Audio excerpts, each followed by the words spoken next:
Thank you, Allison. And I will go ahead and move right into introducing our speaker today.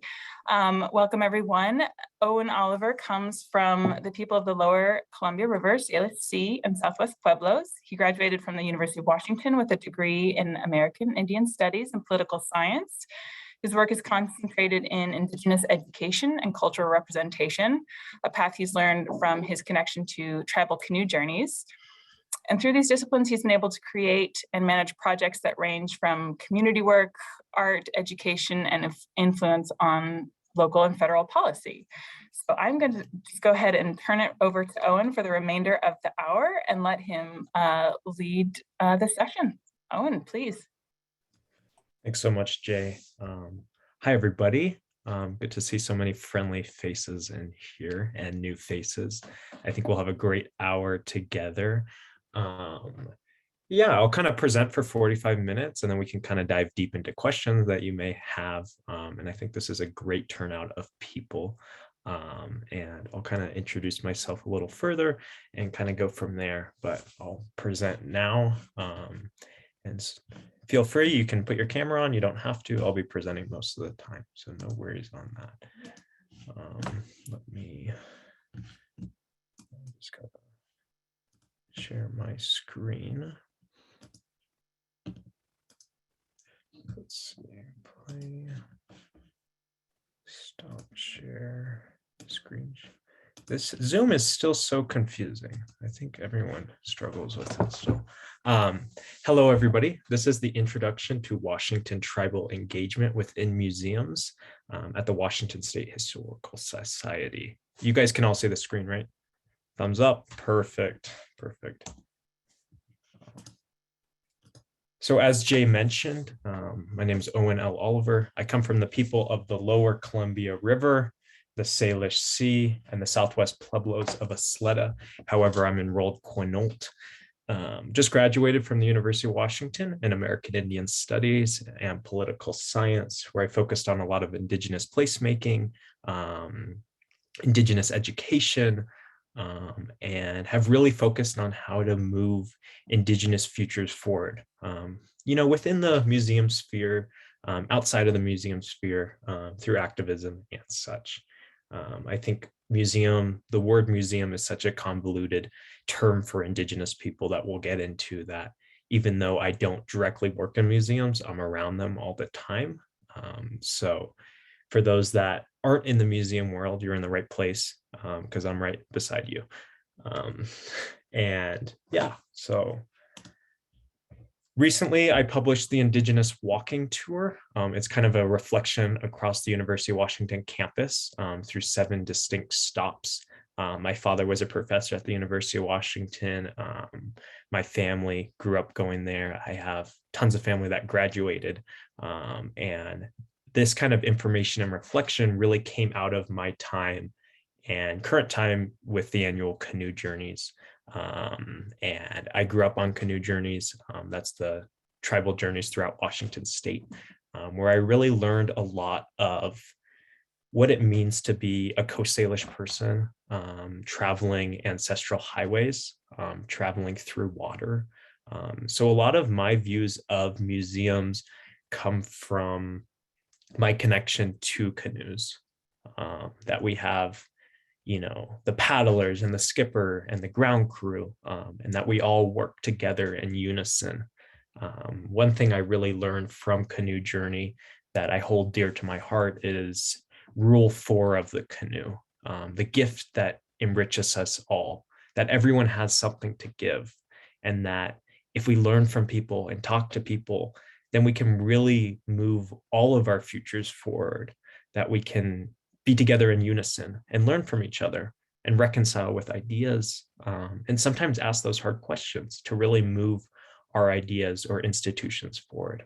Because when we're not asking questions and when we're not including people, we come to, harsh realities and narratives that put us against each other, and that really pin maybe Indigenous people as people of the past that we're trying to uncover right now. So next is, how do we begin to define museums?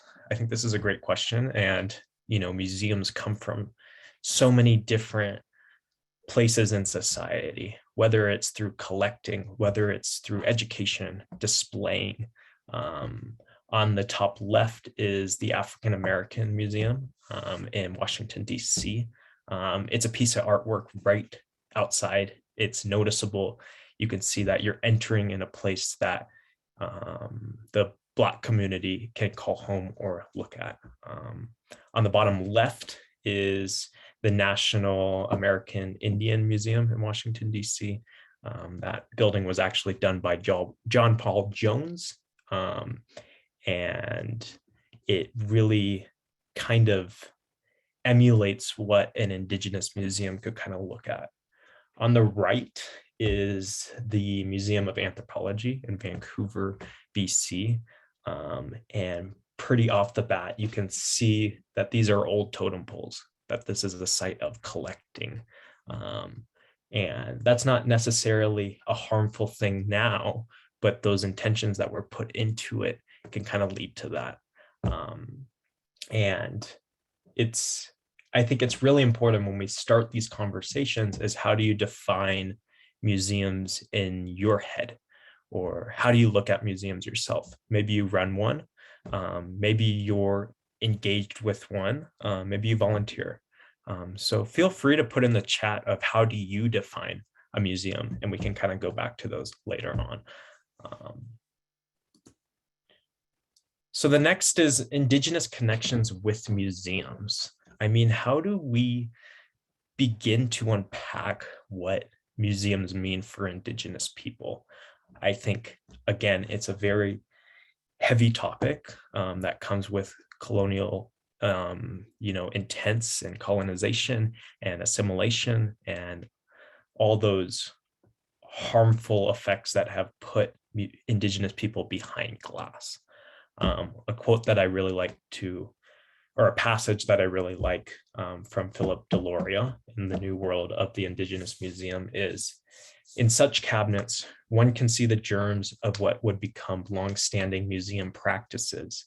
A collection of desperate items required categories and cataloging. In that process, one might create knowledge.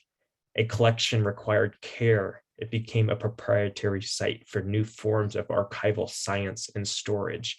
A collection required management of objects coming in and out.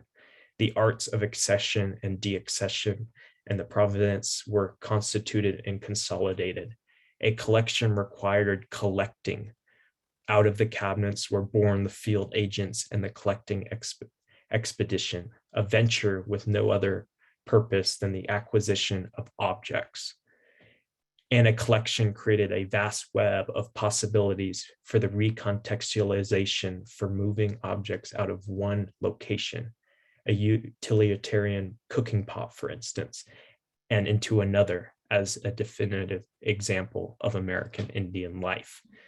The most important recontextualization may have centered on the authority of the collector themselves, for the objects constituted them as unique figures of authority. And here we can really start to maybe understand on who has the power in these museums. Is it the curators? Is it the funders? What is the purpose of this museum really moving forward with? This picture is from the Museum of Anthropology, and it's a chest of goat horn spoons. And I remember seeing it, and I remember someone next to me, a stranger, being like, wow, they really collected a lot of these items, like these goat horn spoons, and put them in these chests and like stole them. And I'm just sitting there for a second and just thinking about this, that when people see maybe this image of this chest full of Indigenous Northwest Coast objects, they connect that they may have been stolen or taken. But in fact, they're in a museum with tons of stuff that sometimes it's just this little object like this that people connect, that stolen aspect. but maybe walking into a museum, they don't. So I thought that was a really heavy and interesting part of just visiting museums, is that sometimes it's the little things that can really make people understand. And I think it's the little things that have really built a heavy narrative with Indigenous people. I mean, behind glass, we're here to preserve. We're here to, keep that narrative of Indigenous people behind glass and with people that may not have connections to those communities or have made those connections over long periods of time. Soon we start to see how we reconcile with the narrative. On the right is the Litwat Tribal Center. So not a museum, but a tribal cultural center in Squamish, BC, that puts the power in the tribe's hands. And let's think about when tribes want to share their stories. It's not someone deciphering what does this spoon mean. It's what the tribe knows the spoon means. And when you go into a tribal center, you can really read and learn from the tribe itself and those people. And there's not that, catalyst or connection to a different community that might not even be from the area. So here, how do we reconcile with the narrative of the museum? This is from a quote in a museum from the National Museum of American Indians, it's Indians are everywhere in American life. It's strange. Nearly all that can be named or sold at some point has been named or sold with an Indian word or image. If this seems normal, that's because it's become normal. It started before the United States existed and continue today. These images are worth a closer look. What if they are not trivial? What if they are, instead of symbols, a great power?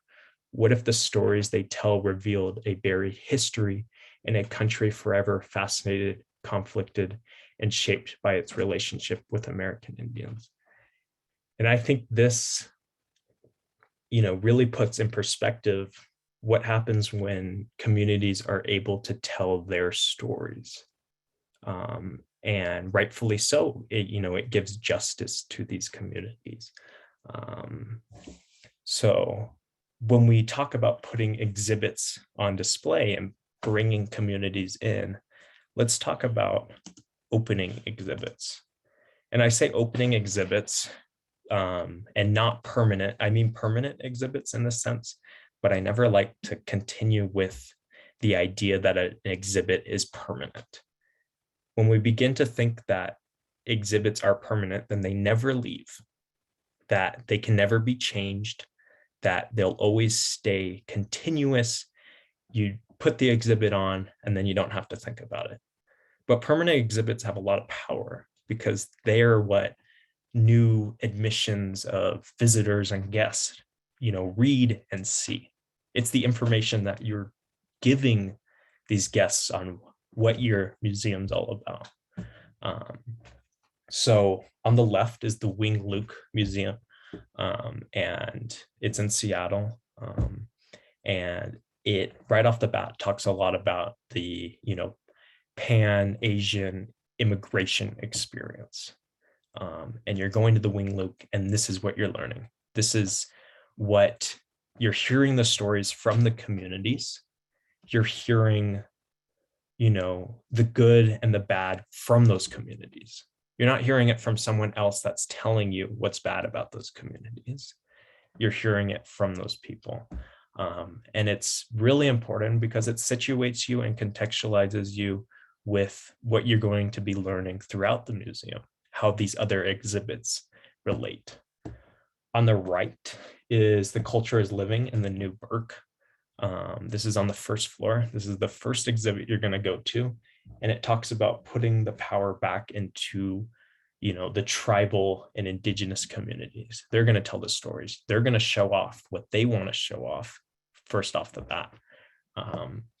And through this, it, really really showcases you what, those successes of those Indigenous people are. Maybe it's not those damage-centered narratives. How would it be different if it started off as, trauma? What if, museums that weren't really related to boarding schools, let's say, started off right off at boarding schools and colonization, about how mistreated Indigenous people were right off the bat.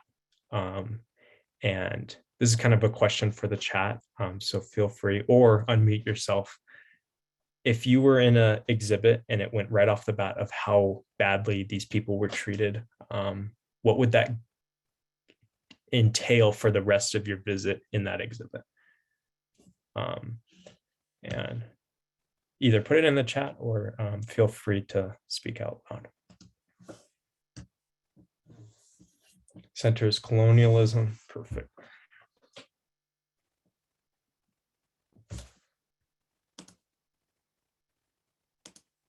And if you don't know, we can talk. So, and if you're curious, primary identified as victims. Yeah. Might feel defensive. Mm-hmm. Jim, you wanna talk a little bit about that?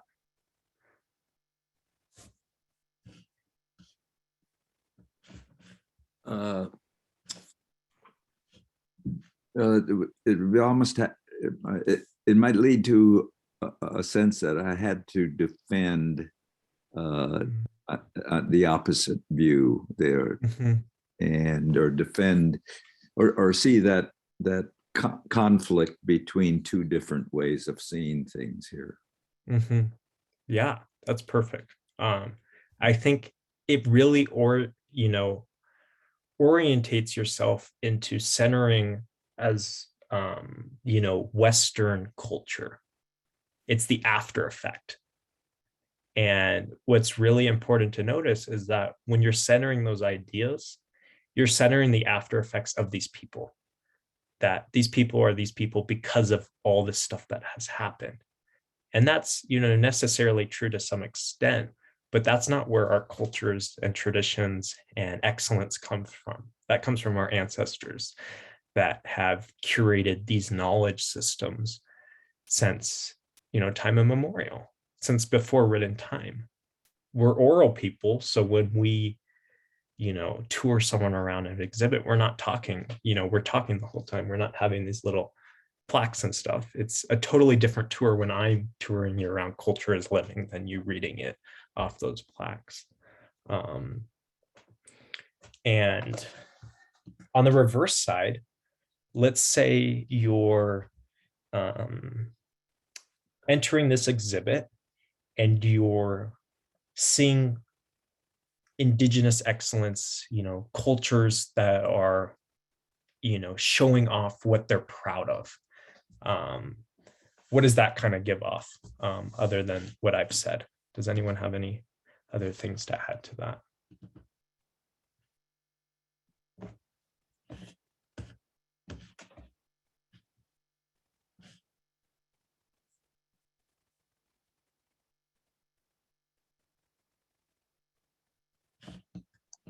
Oh, and I see Greg's comment about wondering what the historic context is.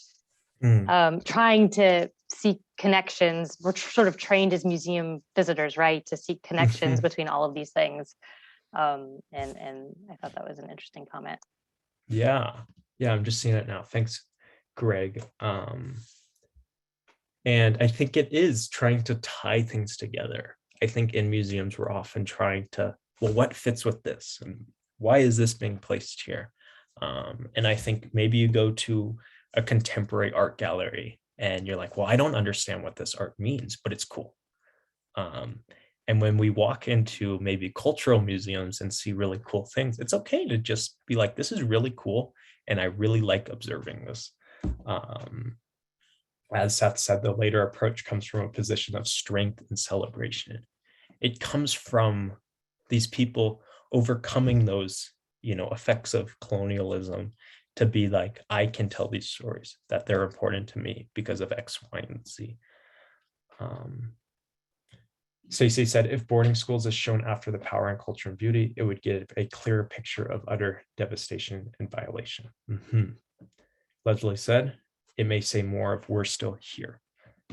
Focusing on the cultural strength and celebration shows permanency. Yes. So when we talk about these opening exhibits, just when you go to, a next museum, think about what they're displaying right off the bat, and make a note of it. Is it, harmful? What is it centering? And next, we're going to talk about the importance of rotating exhibits. Exhibits that travel to museums that museums are excited to have and really excited to share off. On the left is the Hibble Tribal Center up in Tulalip, one of my favorites. And they had this wonderful exhibit on the Point Elliott Treaty. It was the original treaty, the supreme law of the land in kind of the Tulalip area to a little south of what is known as Seattle now. And this rotating exhibit really showed off, the treaty, but what does the treaty mean now? What I like to tell people is that everyone lives on treaty land. It's not, if you live in Seattle, you live on treaty land. It's not just a native thing that, we have that the tribes have with, the government. But if you're living on treaty land, you also have to abide by what that treaty says. And not a lot of people know what treaties say. Only after activism and sharing out that it really becomes known.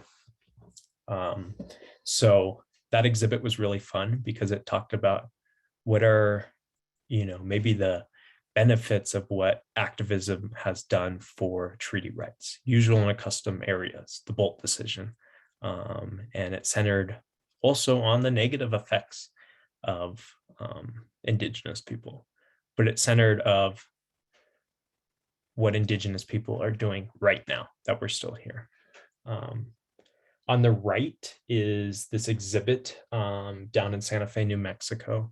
And this is clearly Indigenous.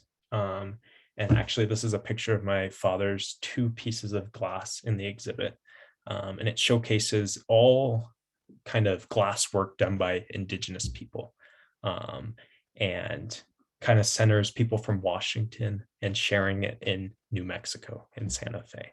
And it shows this amazing artwork that's being done by tribal members. And off the bat, you're seeing there are some crazy and amazing, and I couldn't even think of these type of things to do that show off our culture. And it's just a wonderful sight to see, and just, you're really, awe-inspired when you see this, that Indigenous people aren't just centered on one narrative, but centered throughout art and culture. But what if we reverse that? What if we took these powers of these rotating exhibits that really show off Indigenous excellence or different areas of Indigenous culture and shifted them to the front? What if the permanent exhibits were in the back? Few museums I've gone to showed off their rotating exhibits in the front.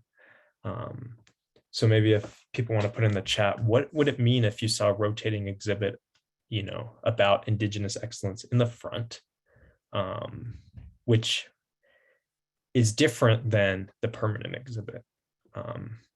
It doesn't have to relate to the Indigenous people of the area, but let's say you see, I'll give you some context. Let's say you're in Seattle and you see a rotating exhibit from the Maori people from New Zealand, and it shows off their canoes, their paddles, and all their wonderful things that are connected to song and dance right off the bat. What would that tell you about the museum, and where would that center you?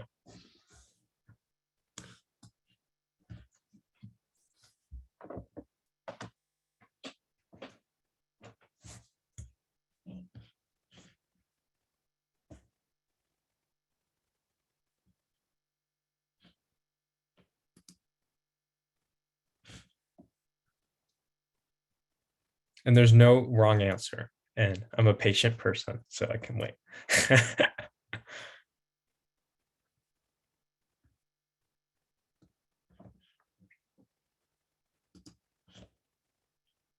Inclusive of other viewpoints and perspectives. It's vibrant, living, and important. Would communicate the importance of many narratives. Well-informed and thinking place. Yeah.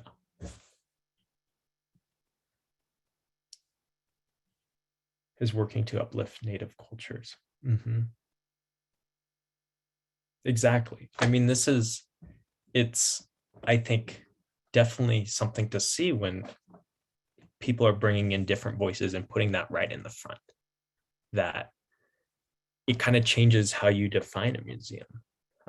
Because if we're showing off different people's cultures from those, from the stories and tribal members' perspectives, maybe the museum is just a place that these tribal members can show that off, that can get a bigger audience, and that don't have to be under the authority of that institution, but they can learn in together, that they can learn as one.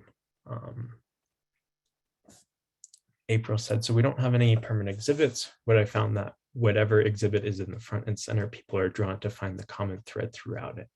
Currently, we have our NAACP exhibit in the outdoor gallery, so most patrons ask where they can find it more outdoor. It gives us a chance to highlight those stories throughout.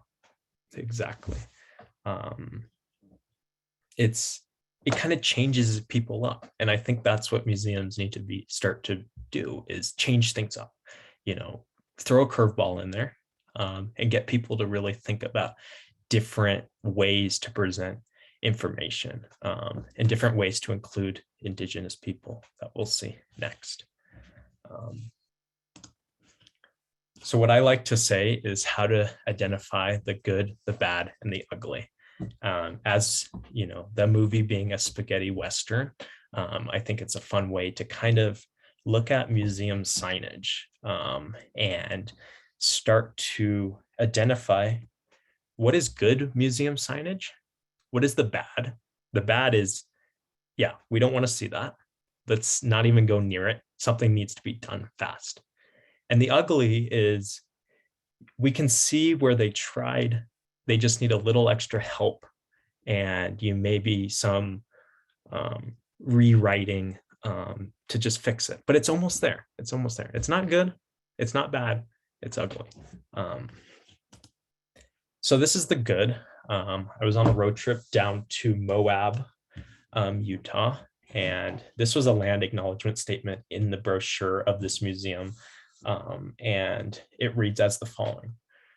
We acknowledge the land that we currently identify as the Moab Valley to be the traditional and ancestral bands of the Nutsi, Ute, and clans of ancestral Pueblo people. We pay our respects to all the elders, past and present, and we choose to honor and acknowledge the original stewards of this land in hope of building mutual respect and the understanding across all cultures, those that reside here and those that pass through here today in the future.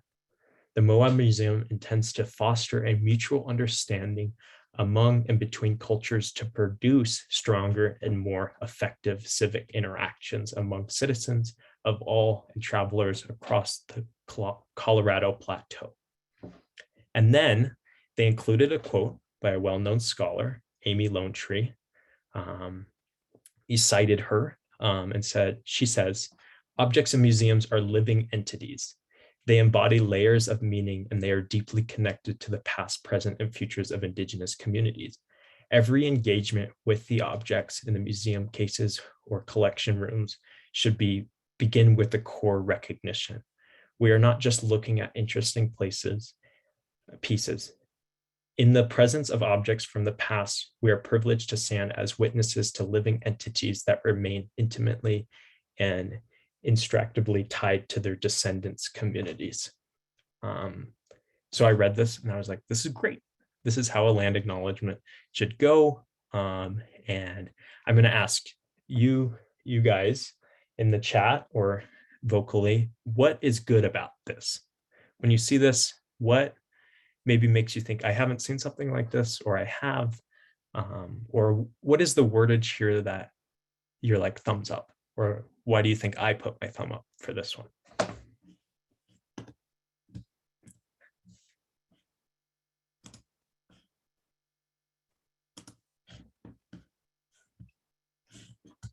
Today, in the future. Okay.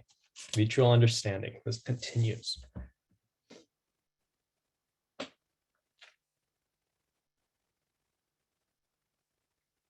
like that it talks about the goal building, respect, and relationship. Yeah, Elizabeth, do you wanna talk a little bit about that? Yeah, I was struck by that because I feel like museums, and I've worked with the federal government, and working with tribes can kind of become like okay, we did it and now we're going to do whatever we want. And here, rather than saying we're acknowledging the land and moving on, it's we're acknowledging whose land we're on with the goal of building those relationships. Yeah, it's kind of like an agreement. They're writing it down, and though they might not, go through with everything they're saying, they're being reminded.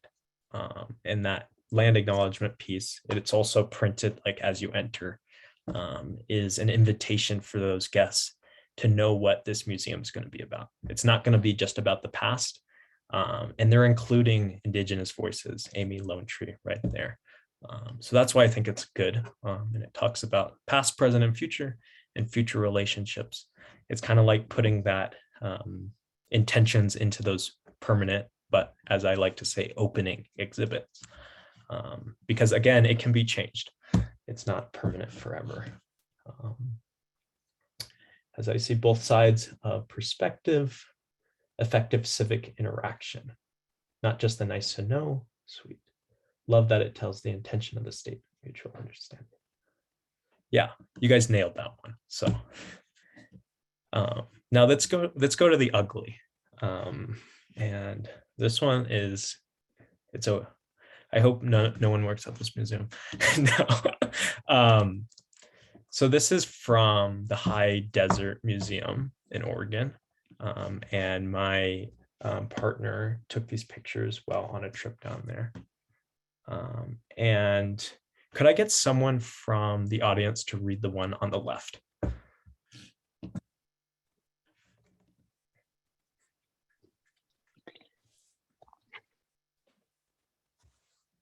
Anybody?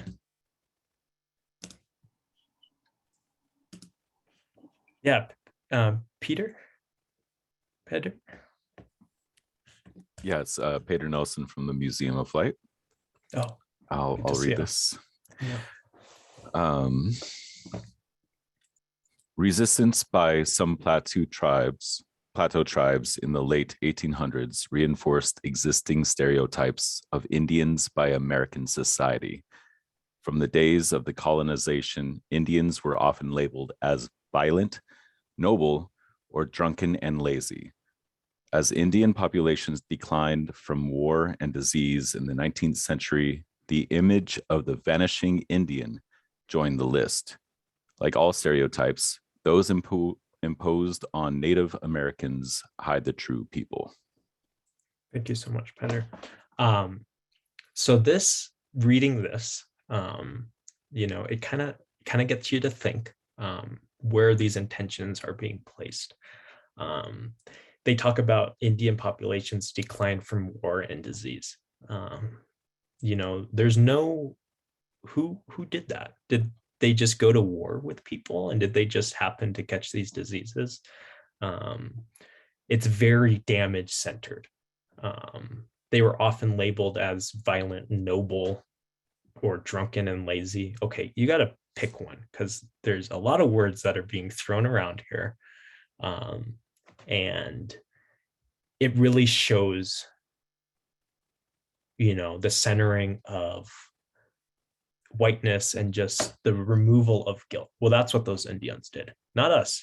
That's kind of a different conversation. And we talked about boarding schools in a while, but on the right is one that is bad and should not be there. It needs to be changed. If someone knows someone at the high desert, please contact them. And I'll read this as such. Throughout much of the 20th century, federal policymakers and missionaries believed informal education was central to assimilating the Plateau Indians into mainstream America. At various types of schools, Indian students were taught educational basics along with trades and domestic skills. Ironically, Indian schools strengthen Native identity by providing the educational tools necessary to preserve it in modern America.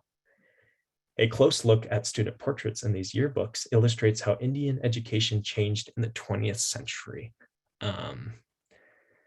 And for those that don't know, boarding schools were very detrimental to Indigenous identity.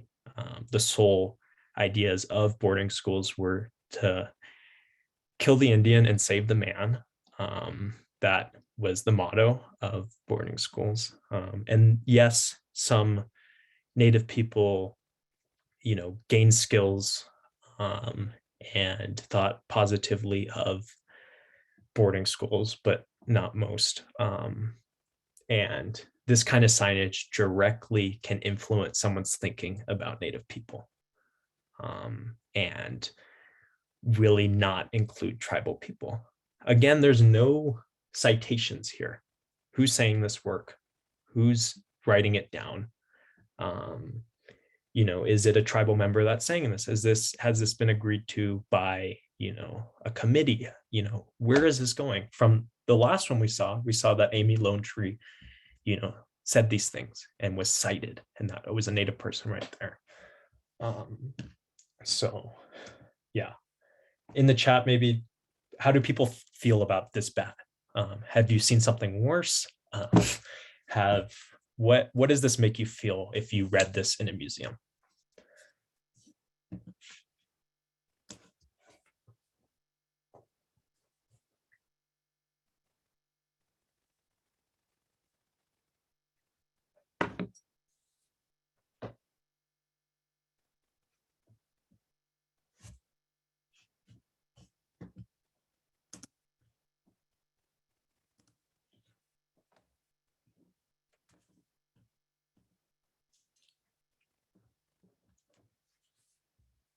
In light of all the news about boarding schools, this feels horrifically dismissive of what actually happened there.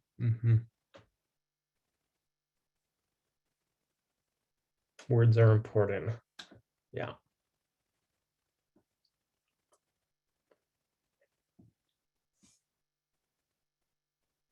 I've seen worse, yeah, but this is disturbing nonetheless. It's painful to read.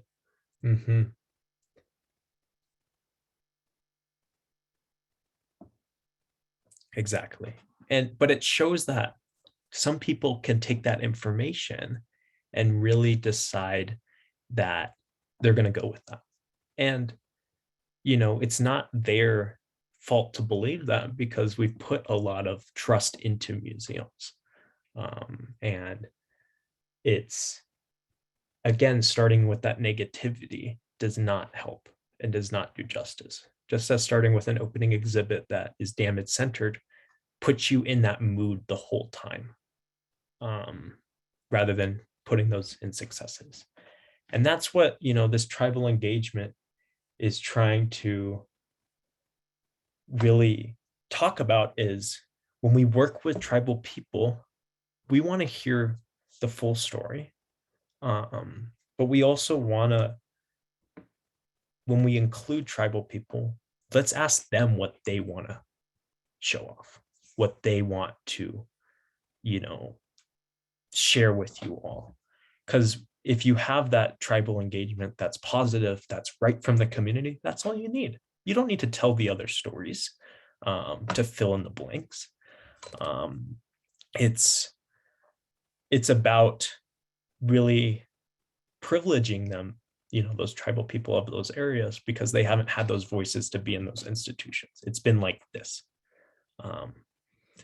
So the next one I want to show off is kind of the ugly in this way. It reads really beautifully, but I say it's more of the ugly one because it's pretty wordy, and this talks about the Ketchikan Historical Museum, and is really nature focused.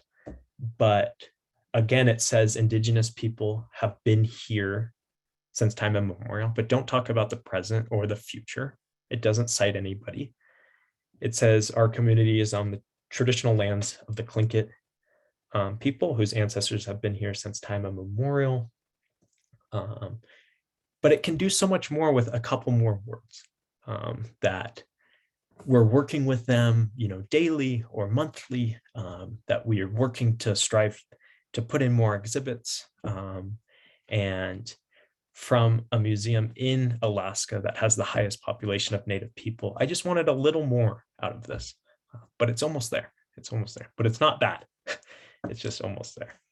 And when we talk about tribal engagement, we also need to talk about the youth aspect of tribal engagement. On the left, I help run this kind of Indigenous class that came into the Burke Museum. It was modeled after Dr. Holly Barker's Pacific Islander research family.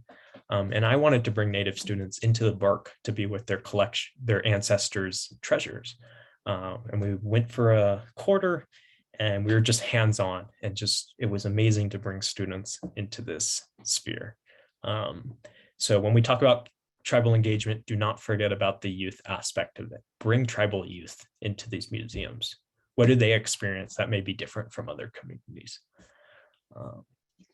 And lastly, I want to talk about building tribal relationships. And I think that's why a lot of people came to this presentation, because they want to do better, and you're in the right spot, and things will get better. And it's about really reaching out and really letting your intentions known. You don't have to put on an Indigenous exhibit just because you want to.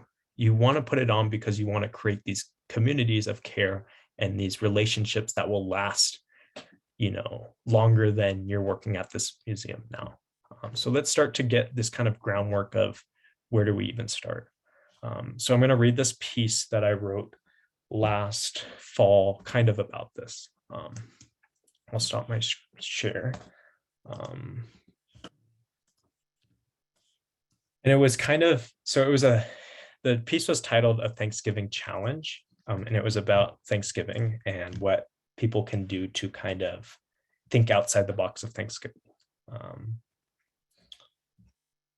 So I'll read it now. This is kind of halfway through, but so I offer you a challenge. Do a land acknowledgement. Yes, a land acknowledgement. But Owen, aren't land acknowledgements hollow and meaningless and have no ties to the land and are only used to relieve one of guilt? And it is true that certain ones are, but not, it's true that certain ones are, and it's important to be aware of the checking off the box land acknowledgement, but not the one I challenge you to do. I'm challenging you to think hard and honestly about your relationship to Indigenous people and do a land acknowledgement that's personal and original. This means it involves the Indigenous people in your area, how you've benefited from the natural environment and the knowledge systems of the area, and explained your role and responsibility in accordance to recognizing the land. Let me help you. First, you need to figure out whose land you're on now. You may know how to do this, or you may need a guide to point you in the right direction. I've been using native-land.ca for a while, but it's important to understand that native-land.ca does not have definite answers, nor precisely draws out the territorial boundaries that I use to get a starting point with the area I'm familiar with. Next, once you find the tribe, nation, or Indigenous land you wake up on, find their website and do some research. Now I mean some actual research, not just some Wikipedia facts. If your teachers didn't want you to use Wikipedia, the natives don't want you to either. So stay away from those non-native anthropologists if you can. Look at tribal websites and read what they want you to tell you about from their own stories and their own histories. Ask yourself now, how many times have you ever been on a tribal website? Once you've appropriately read on each and every tribe's website and the historical facts in your area, think about how their histories have affected your lifestyle and knowledge systems. Like, really think about it. Think about your job, your major, your lifestyle, how it has entangled Indigenous people's history. For example, if you're a salmon scientist, think about Indigenous people's struggle with subsistence. Think about their stories of salmon and think about how you can be more aware with those issues. Maybe you've learned about treaties that encompass the area that you've lived in the tribe's website. Then ask yourself why you didn't know them before. Treaties are two-way negotiations involving everyone, not just Native people. That means it's your treaty too. Now, after you've learned about the history of Indigenous people whose land you reside on and have understood how you've entangled yourself, think about the role and responsibility you have to enriching the stories and successes of Indigenous people and their communities. Maybe you're a teacher and want to be advocating for curriculum that's for Indigenous people and by Indigenous people. Maybe you want to donate monetary funds to a tribe, or maybe you want to support Indigenous people in the media and go out to share it with everyone. You have the power to make change and not to do the same thing every year. Once you've made your land acknowledgement and you've shared it with your friends and family, and once you know it's something you'll continue to do, go back to the tribal website that you first learned about this, find their phone number, and call and ask, "Hi, how can I help?" And this kind of talks about what these relationships mean. Go in there not blindly, go in there with knowing the stories and histories that they want to tell you. Be read up. Because when you're putting that time and effort into building those tribal relationships and knowing, and them knowing you know those facts and those histories, then you're already a lot farther than a lot of other people. And it's so important because once you make friends like that, then it opens that possibility. And once you're true to your intentions that you want to show off maybe Indigenous artwork or weaving or, an exhibit about canoe journey, then right off the bat, it's something that can grow and something that can really blossom into something amazing. So I want to just thank you all for, being here and kind of shortly diving into, tribal relations. This lecture is a part of a couple workshops that I'm putting on that will dive deeper into really making those concrete relations. But this is kind of a 30-foot level. Hayumasi, thank you so much. Oh, and we have time for a few questions, correct? Great. Yes, we do. Jay's still having audio issues, so I can help facilitate that. Although folks can either type those questions in the chat or just unmute if you have something that you'd like to ask Owen about or share with all of us. Good to hear from Melanie that High Desert Museum is on it.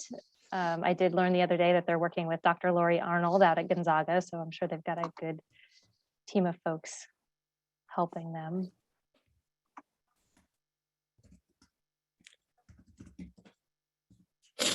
This is So any Stephanie. Oh, yeah. Hi. This is Stephanie Lyle. I have a question for you. I'm out at the Harbor History Museum in Gig Harbor.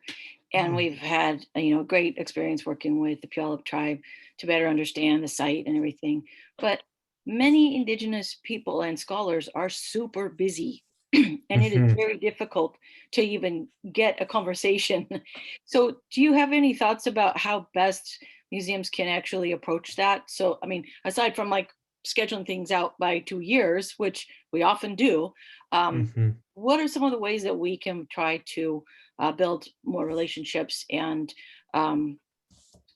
really just have conversations that are specific to our particular areas? Yeah, that's a great question, Stephanie. And people are very busy and it's a crazy world out there right now.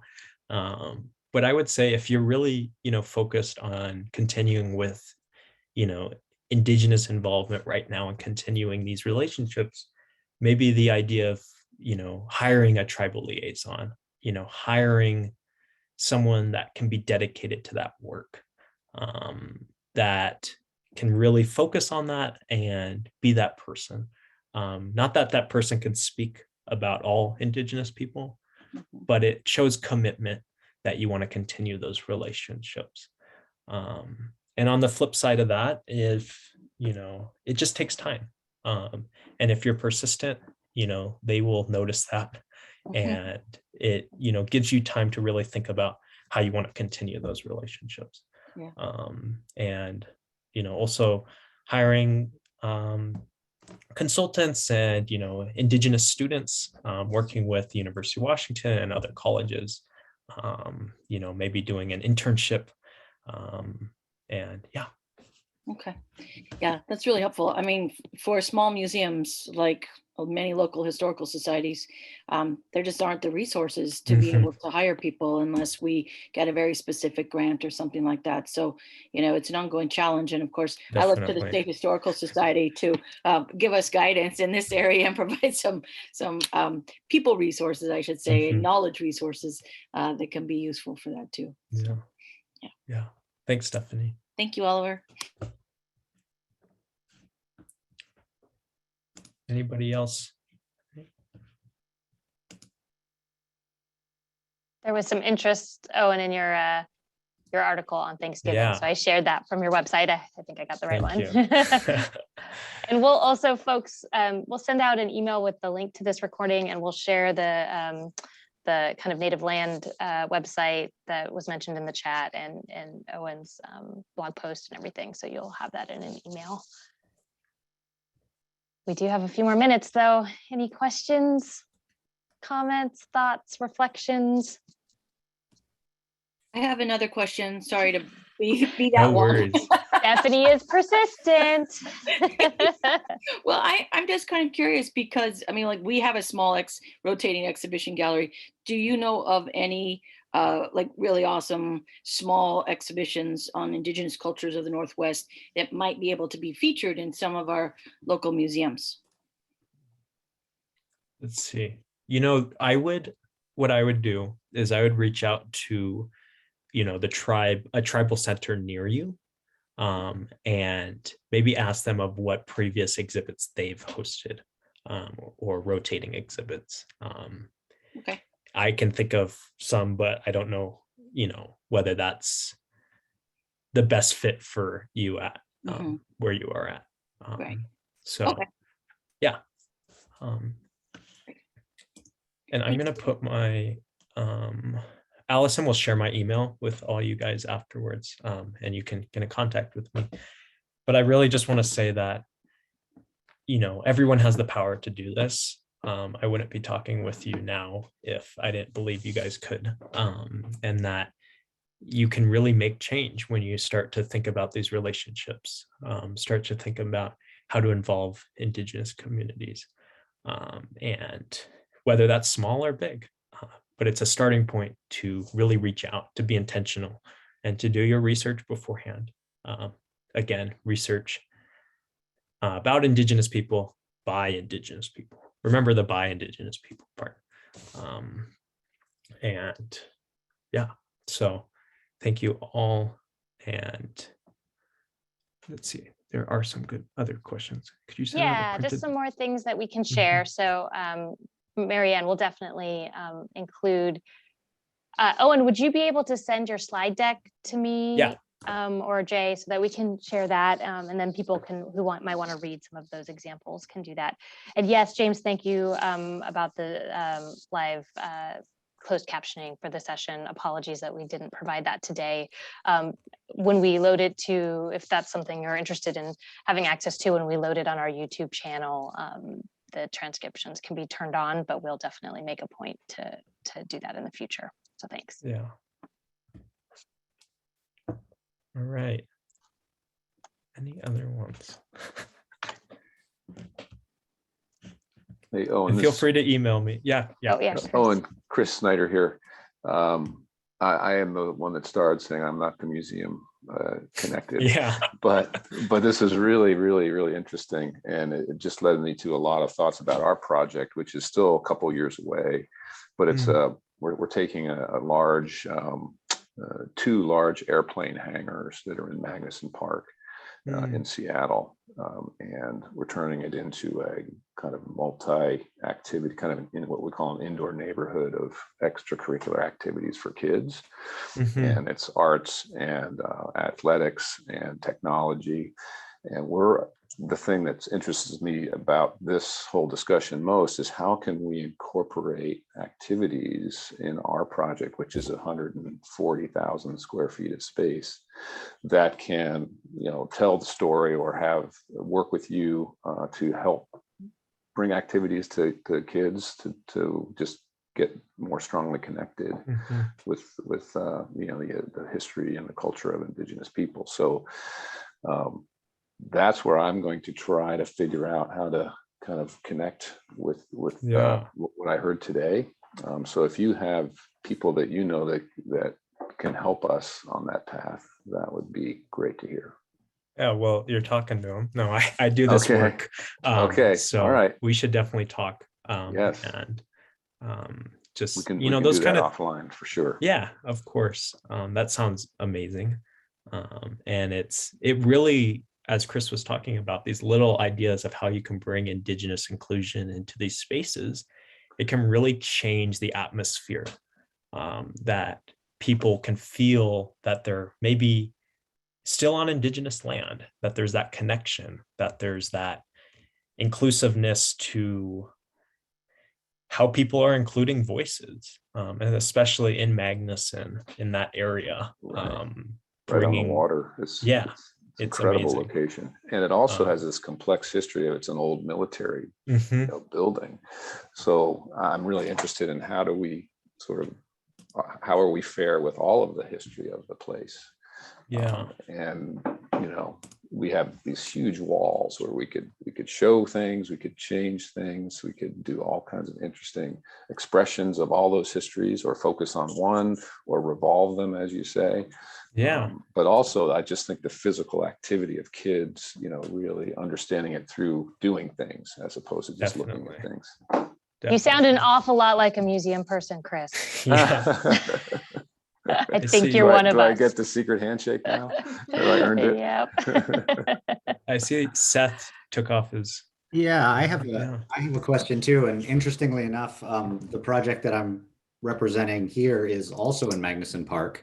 So perhaps you and Chris and I could combine in some conversation there. We're actually a couple of years out from rebuilding a boathouse that was built by the Navy.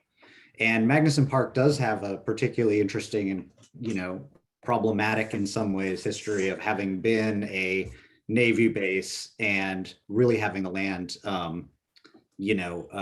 abused, frankly, at the end of the park where we are, with a lot of, contaminants and hazardous materials. And, it was really where Northeast Seattle kind of pumped out onto barges for a long time. And, it's been Magnuson Park is kind of this phoenix that's reemerging as a center for culture and nonprofits and schools and positive things. And I share Chris's interest in bringing some of the acknowledgement and understanding of the place back from what it is almost known as. In fact, when you read about the history of Magnuson, it starts with the Navy base, which is insane to me. But, I'm thinking about bigger picture because I work in the marine space. I'm on the board of the Recreational Boating Association of Washington, and I'm a sailor, and I sail with my kids on Port Madison. And being involved in a number of different sailing clubs and yacht clubs and running one, I'm struck by how disconnected from the story of the water so many of the people who are so intricately connected to it, so passionately connected to it, specifically for this project at Sail Sand Point in Magnuson, but also all over the state. And how there would be, and I'm constantly bringing up to the yacht clubs that I'm involved with and the board that I'm on, have we talked or have we included, voices from the tribes? And frankly, more often than not, the answer is no. And I just think that there's a lot of potential education and interpretation to be done. I think there's a very welcome audience that coalesces around a love of the water and has an innate appreciation for, you know, the original tenants, inhabitants, stewards of this land, because we often respect and share this resource together. But we don't know how to start this dialogue. And, you know, I would love to take what I learned on this Sail Sand Point project and translate it out throughout the whole network of yacht clubs that, quite frankly, are changing rapidly from more disconnected older white guys to, bluntly, to more inclusive communities involving women in leadership and younger guys who are more interested in including the whole story. So I just kind of like to put a pin in this what got me excited was thinking about, you know, how to bring the connected people connected by water into the conversation. Yeah. Yeah. I mean, thank you, Seth. That is exactly what I was trying to get across with museums, is that's everyone's involved in a museum and somehow, if you're displaying and educating people and really working towards that kind of inclusive environment. So let's talk. I have some ideas already, and we can go forward with that. But I do have to run. But thank you so much, Owen. Thank you, everybody. We're so Thank you, grateful Owen. for your time today. And thank you, everybody who joined us, for your really thoughtful comments and reflections in the chat. And you'll get an email from us to follow up. Take care, everyone. Bye-bye.